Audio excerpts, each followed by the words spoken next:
And tomorrow, actually around this exact same time, 168 names will be read at the remembrance ceremony. It has been 22 years since the Murrah building bombing. Timothy McVeigh and Terry Nichols, both convicted in this heinous crime. And Justice Stephen W. Taylor presided over the state case against Terry Nichols, 161 counts of first-degree murder. He joins us now. Justice Stephen Taylor joins us now, and we're so grateful that you do. Thank you for being along with us. As April 19th rolls around every year, as it does, what comes to mind? Maybe give us a few words. How do you feel on April 19th?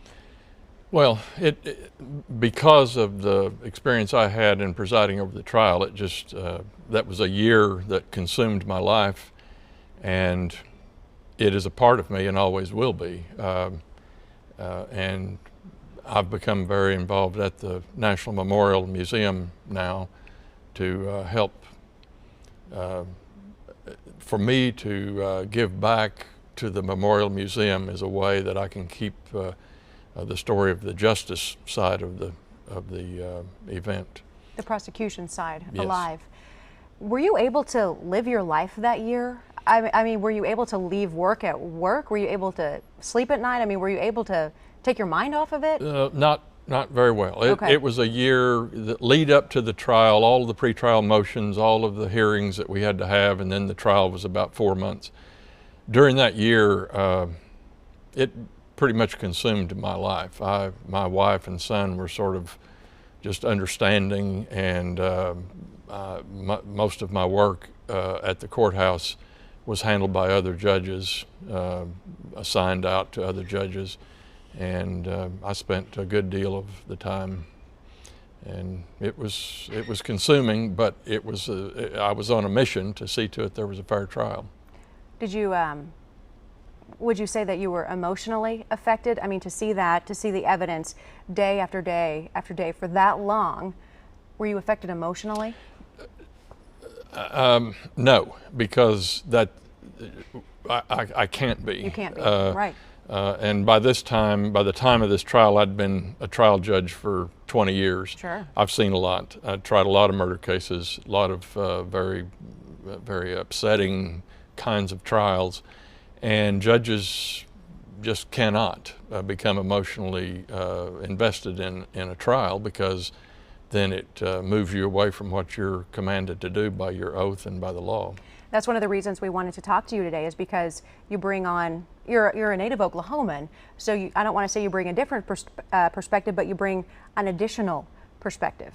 You know, you bring a perspective we really haven't heard before, someone who has to remain unbiased, someone who couldn't be moved, someone who couldn't be affected by the sadness, by the anger and the heartbreak given the trial. Had some questions. Why was it important to have a state trial against Terry Nichols if he had already been convicted, correct, in federal court? Right. There were 168 people killed. 8 of them were federal officers, and their deaths, those 8 murder counts were tried in federal court. That left 160 civilians who were killed, who had never, their deaths had never been the subject of a trial. And the decision was made by the Oklahoma County District Attorney, Wes Lane, at the time, that those 160 counts of murder sitting on his desk were entitled to have a trial. And the fact that it would cost some money and take some time was just not a factor, because, you know, when we get to the point that we're deciding what it costs, whether justice is served based on what it costs, that's not a good day.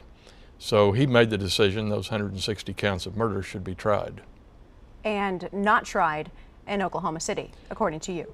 Right. The judges in Oklahoma County all recused because they had different reasons. The family, friends that were affected by the bombing. I mean, everybody had a friend, family member. And so I was a district judge in Pittsburgh and McIntosh County, and the Supreme Court assigned the case to me. And then I had most of the pretrial motions in Oklahoma County, but when it came time to try the case, it would have been impossible to select a fair and impartial jury in Oklahoma County. It was going to be difficult to select a fair and impartial jury anywhere in Oklahoma, but Oklahoma County would have been impossible. So I moved the trial to my home courthouse in Pittsburgh County in McAlester.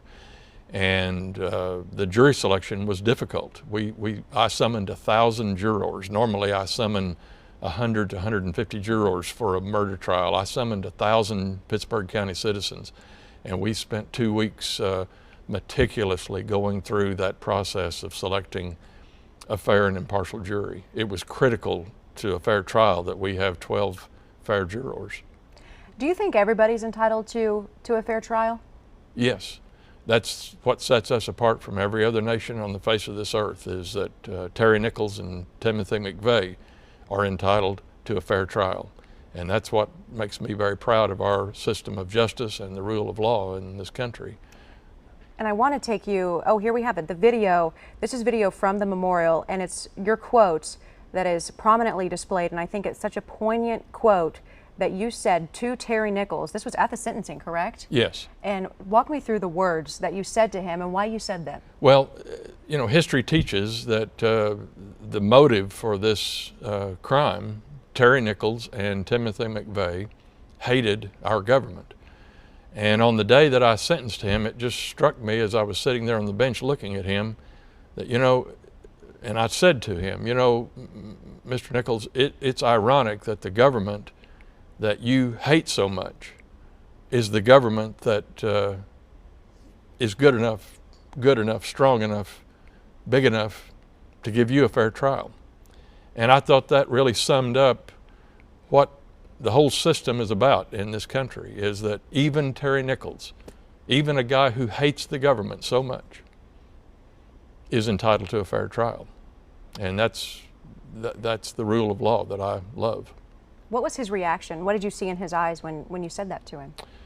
There was never much reaction. There's eye contact, but very little reaction or communication. Very little emotion. Yeah, Right. You said it's ironic that you profess to hate the government and the Constitution, but it's the government that gave you this fair trial. Protected your rights. That protected your rights. And you believe that he deserved it. He did deserve it. A He fair was a trial. United States citizen. Unfortunately, that's the tragedy of this deal, this whole event, is that McVeigh and Nichols were one of us. Absolutely. They were U.S. citizens. They weren't terrorists from the Middle East. They were United States citizens, Americans, and that was the biggest tragedy. At the time, it was just shocking to everyone. Unheard of. Unheard of. It really was.